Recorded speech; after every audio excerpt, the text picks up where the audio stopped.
Back live again from the Etowah Mounds, Indian Mound State Historic Site in Georgia. And you see right there, that's Mound A right there. There's Mound C right there, or Mound B. That's Mound B, and that's Mound A. Mound A is the biggest mound. You could tell by the stairwell.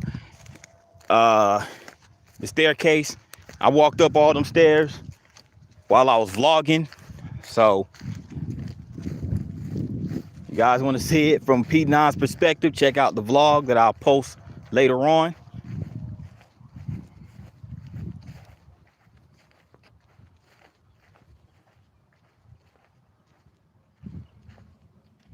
But yeah, guys, right here, this is where lacrosse got its origins from. The native tribes right here on the mounds. They played a game called stickball.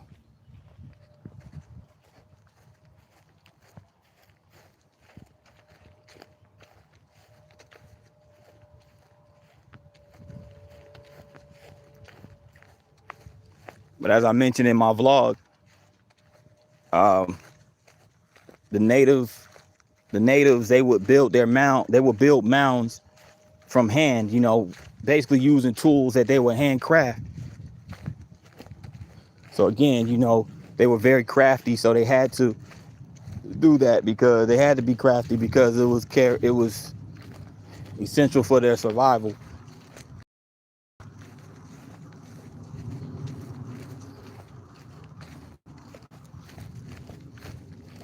Yep.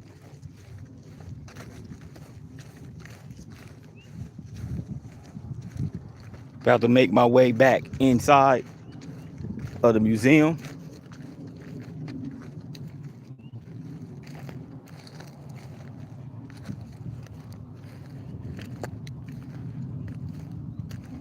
But yeah, what's up, Sea Life? What's going on, brother? How you doing?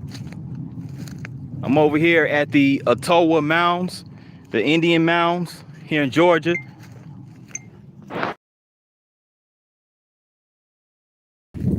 Yeah, man, this is Indian Mounds. Man, I was vlogging earlier. I walked up that mound, by the way, Sea Life. I walked up them steps. That's the biggest mound right here, the tallest mound, and on this site. But this was once a, you know what I'm saying? This was once a, this was an ancient city. It was called Etowah or Etowah.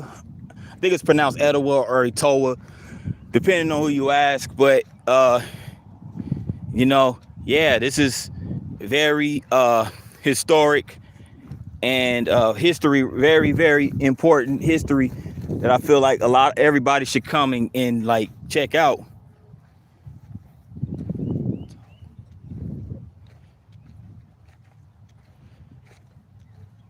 Yeah, it might be a tower. Yeah, I think it's a tower.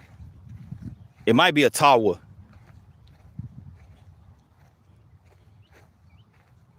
You know how, you know what I'm saying? You know how these Southerners, they get here, they get the pronunciation and they turn it into something else. Cause they actually is a county named, it's actually a county named Etowah County, where Gaston's located. And I did a vlog there. Some dude in the comment section he came in talking about some Etowah. I'm like, well, shoot. You know what I'm saying? I'm like, nah, like I'm pretty sure the natives pronounced it Etowah. I mean, excuse me. I'm pretty sure the native people pronounced it Etowah or Ottawa or Etowah or yeah, Etowah.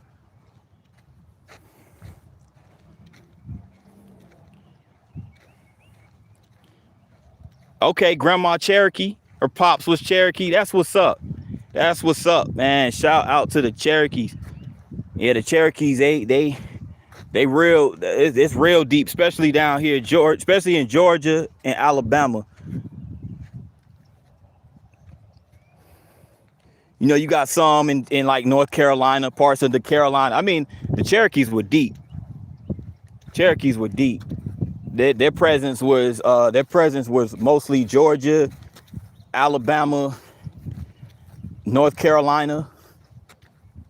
Tennessee. I think some of them even you know, and along with the Choctaws were like in Mississippi. But yeah, man, the weather actually not too bad. It's real. It's cloudy, but I don't think it's gonna rain today. It doesn't look like it's gonna rain. Like the sun is basically playing hide and go seek today. So I believe it's like in the 60s today. It might be like mid 60s, 65, 66, somewhere around there. It's not too bad. Not too bad. It's actually pretty enjoyable weather considering it's the South. You know, it ain't too like unbearable. It's a nice breezy, warm / breezy day. So, but yeah, see, like I hit them steps. I went up it was Mound A. It was Mound A. I went up them steps, man. I was gassed, man. I was gassed when I got up to the steps. Went up, came back down. But it was good exercise though. Good cardio, for sure.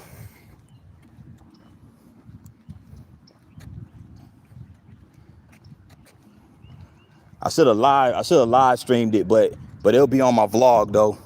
Me walking up to the top of Mount A. And check this out. It go one of the huts right here.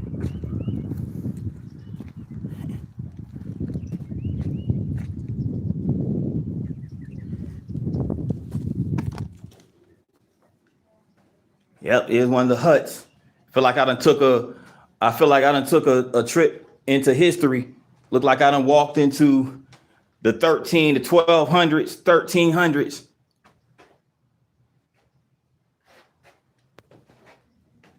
Yeah, man.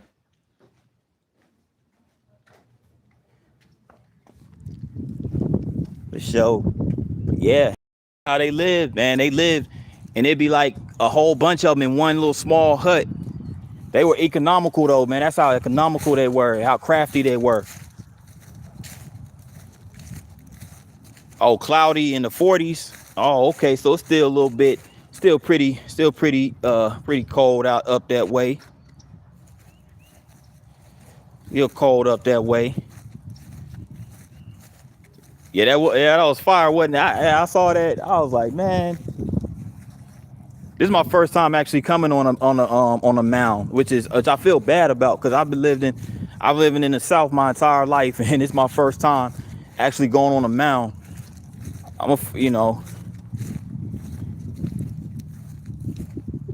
40 warm for us. I feel you, man. Especially man. I understand. I see where you're coming from, man. Especially all that snow and all that brutal winter. Yeah, man. Yeah, 40. Yeah, you right about that. See, like, man, that's a major upgrade compared to what it was, man.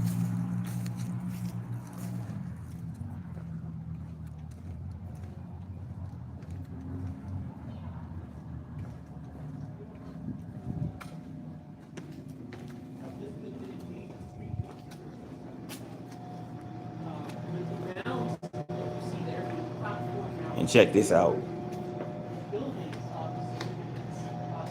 They have this model display right here of the layout of the ancient city of Etowah. You know what I'm saying? Man, whoever did this, man, they did a heck of a job. This is literally how the village / city was back in the day. And they go the river right there. There goes the river. And there goes all the huts. There goes the little huts they built on the mounds. Man. They got these maps and stuff.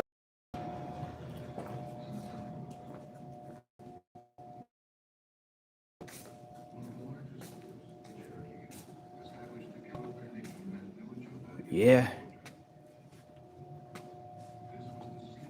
You're on native land. Georgia Department of Natural Resources Division acknowledges the Muskogee people and their ancestors who called this land home from time immemorial. And the land was shaped by indigenous hands, creating a cultural landscape that is now National Historic Place. And they even have a map right here, North America, where the Muskogees and the Cherokee tribes were occupied. Yeah, man. And you had artifacts. Of course, you had these bowls molded of clay. You know, they were real big on pottery. Here goes, I believe these are the minks from the animals, from the otters and the beavers that they would hunt. They would have to use these obviously to stay warm in the harsh winters. So yeah, they would have to hunt. They had to hunt. It was key to their survival. They had to hunt their food, and they had to hunt their supply, their way of staying warm as well. That's good. There's no more single days, digit days though. That's good, man. I need that cold, man. Man, I probably have to wear something like this up in New York, sea life. I had to wear something like this, stay warm up there. Yo, for real, bro.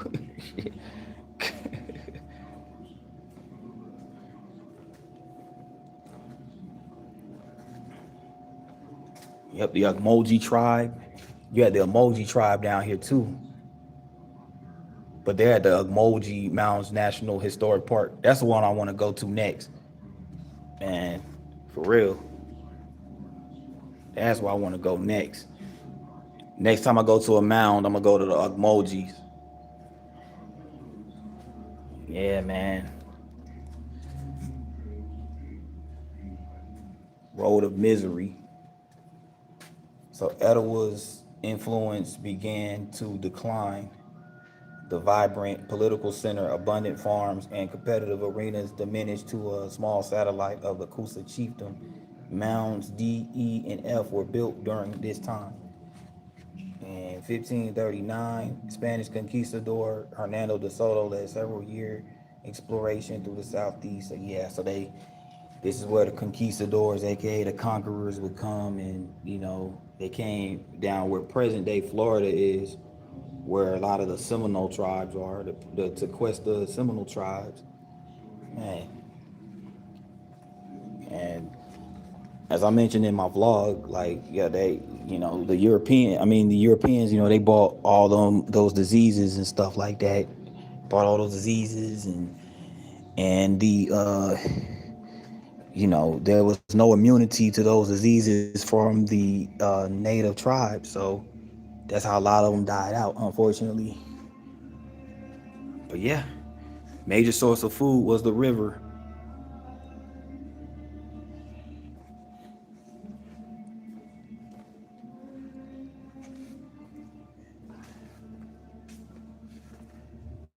River cane uses, tools, baskets, floor mats. Okay. Oh wow, they had berries, it's the corn, squash. They got clams, berries. Man, yep. These are all natural. These are all naturally cultivated by the fertile soils of the South, of course.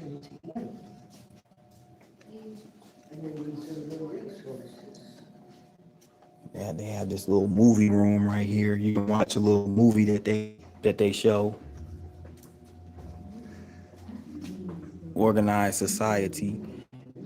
What's up, JP? What's up, JPC? JPC says safe travels. I appreciate that. I appreciate you for tuning in to this live stream over here at the Etowah Indian Mound State Historic Site in Georgia.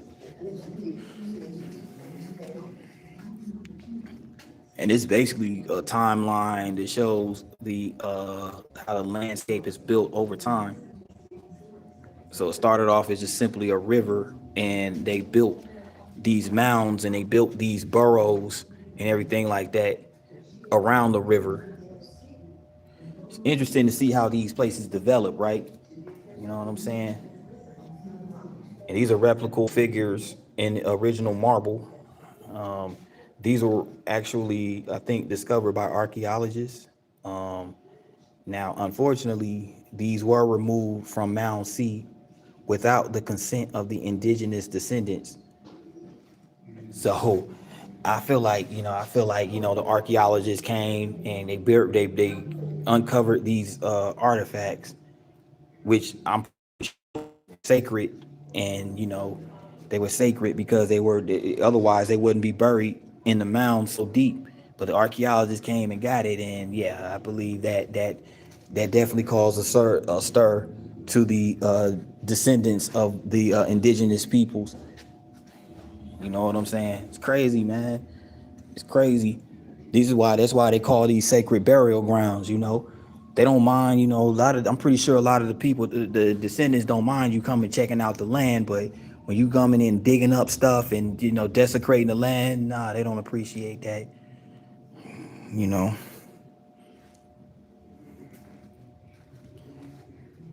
And these are the descendants right here.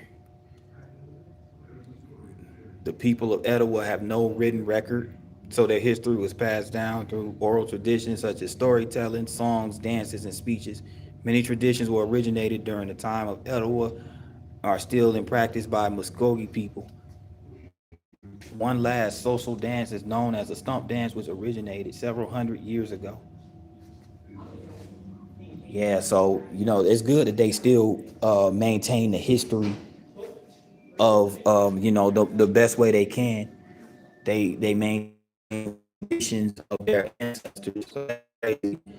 Yeah, that's crazy, isn't it? See, like they ain't got no written record, no written record. So basically, in other words, so they basically just have to go off of, I guess, some form of, I guess they have to, you know, being that they're very spiritual people, they probably have to just go to the land and somehow decode a lot of the history, or at least, you know, because a lot of the history is buried.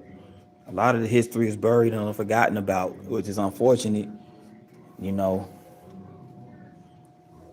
So they had to seek, they basically had to seek their ancestors for the answers, I guess, through some form of spiritual ritual. And stickball, the stickball was one of the oldest sports still played in North America. It's often referred to as a little brother to war. The roots of the modern sport lacrosse come from stickball.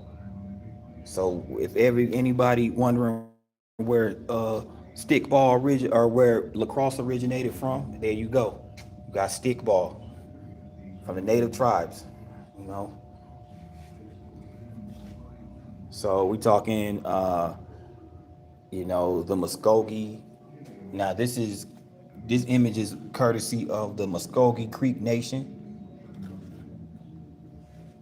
and this is I believe the name is Netch Gray in traditional stickball regalia. So this is what they would wear when they would participate in that competition. So competition stickball was a big part of their culture because it brought people together. You know what I'm saying? It was competitive, but at the end of the day, it was all love. You know what I'm saying?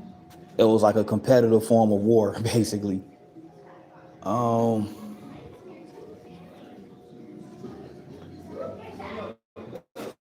and again, you have Native American cultural items which were once on display. Their burial items removed during archaeological excavations in the 1950s and 1970s.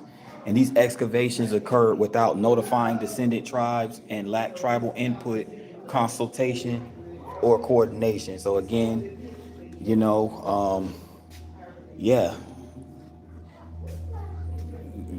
burial, very, very sacred items and artifacts buried and, taken and dug up by archaeologists. So really cool museum, really dope museum. Like if you guys are into this type of history, which I feel like everybody should be, this is the because we are on native soil.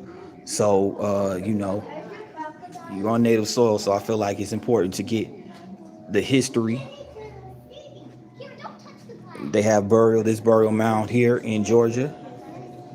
Around Cartersville. It's located in Cartersville, which is not that far from Atlanta. So for my ATLians out there who never been and are not too far, it's not a long drive to get here. Come check it out. $6 admission, $6. That's it. All it costs for you to get in here. You know what I'm saying?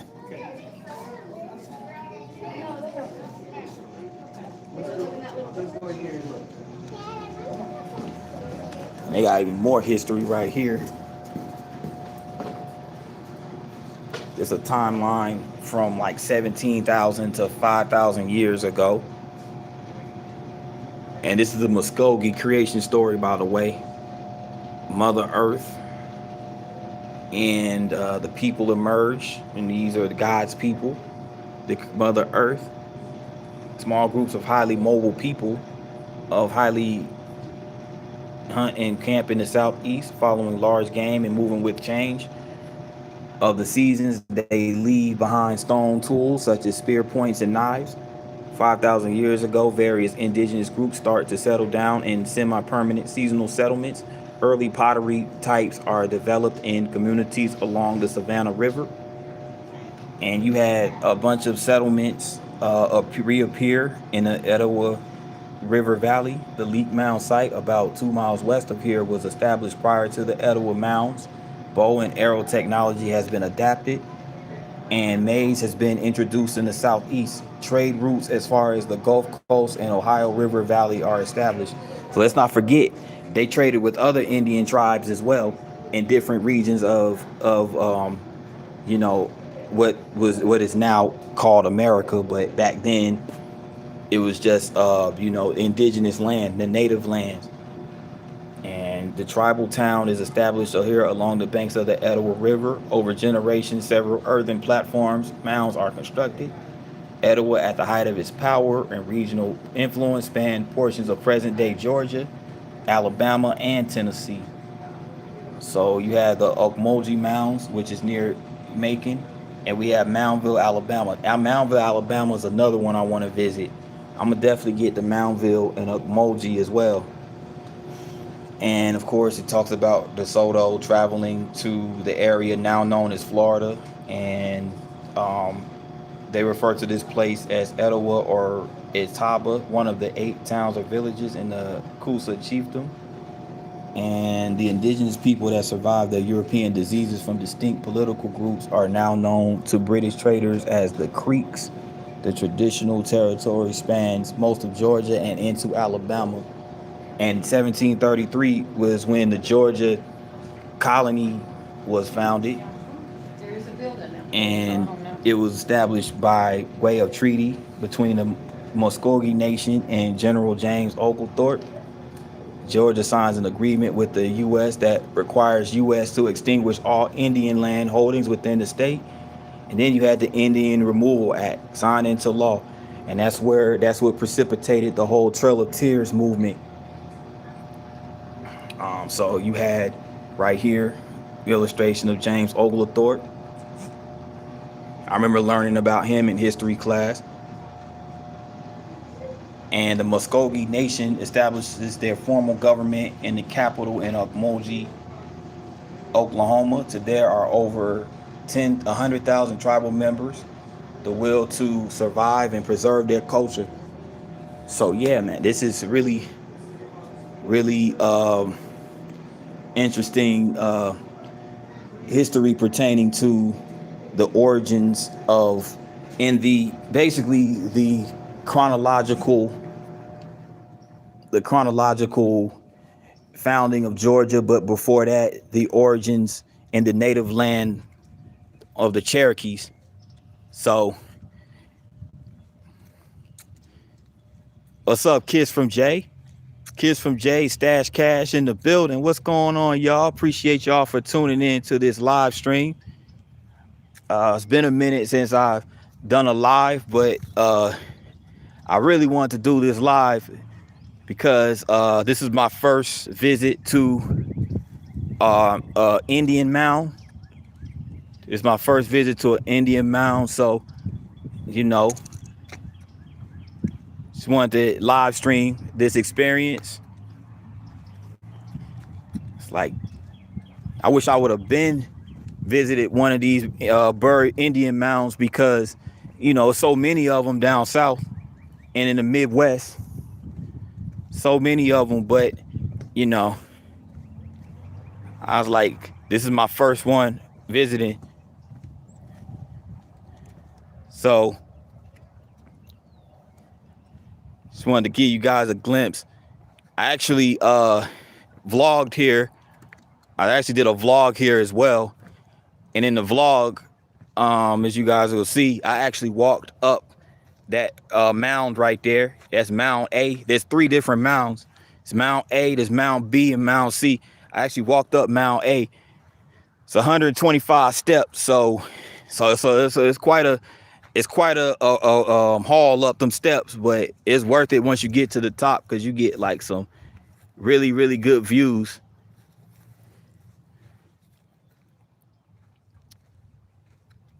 But yeah, man, for everybody, by the way, everybody who's just tuning into this channel for the first time, this is me basically in action. This is what I do. I go around vlogging different places, different historical sites. Now, this is my first time on this channel vlogging / live streaming from an Indian mound. But the premise of this channel is just going to different cities, states, historical sites, you name it, vlogging and getting some history of the place, doing some interactions, all that good stuff. So if you're interested, definitely subscribe to the channel. I will appreciate your support. You know, your support is greatly appreciated. So check out the content, and if you would, please subscribe to the channel. That would greatly be appreciated.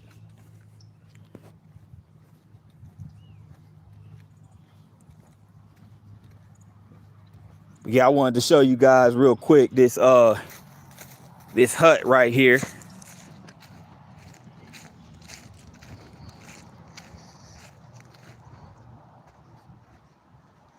So I would imagine that this was made with a mixture of clay and water.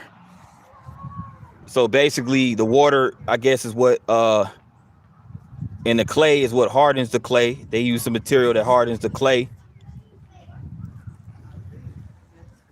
So it says right here, though, it says this was actually constructed in 2008 by American Indians and the staff of this particular mound right here and museum. But the volunteers also constructed this wattle and daub house.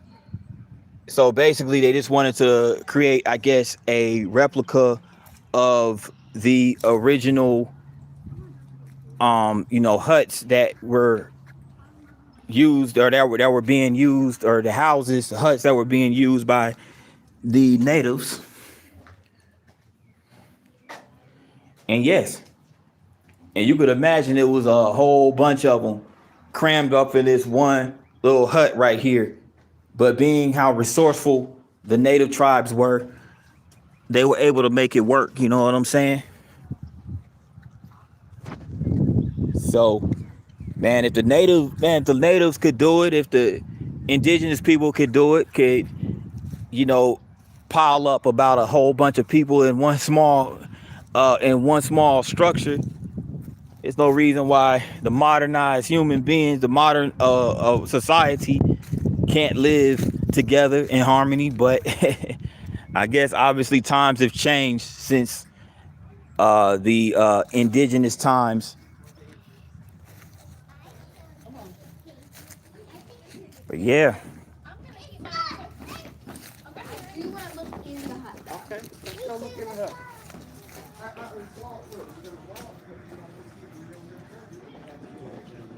Excuse me.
right, have a good day. Yep, guys, that does it. That does it with this live stream. I need to make a little outro for my vlog. So I appreciate everyone. I appreciate Stash for tuning in to the live. I appreciate Kiss from Jay for tuning in to the live. Y'all my day ones. Appreciate y'all for rocking with me on my experience to the mound. Appreciate you, See Life. I appreciate you for tuning in. I appreciate everybody for tuning in to this live. I got vlogs that I'll be posting next couple of days or so. So y'all stay tuned for that. Till then, y'all, appreciate y'all for continue to rock with me and are locked in. You locked in this bad boy. YouTube. Let's get it. I'm out. Peace.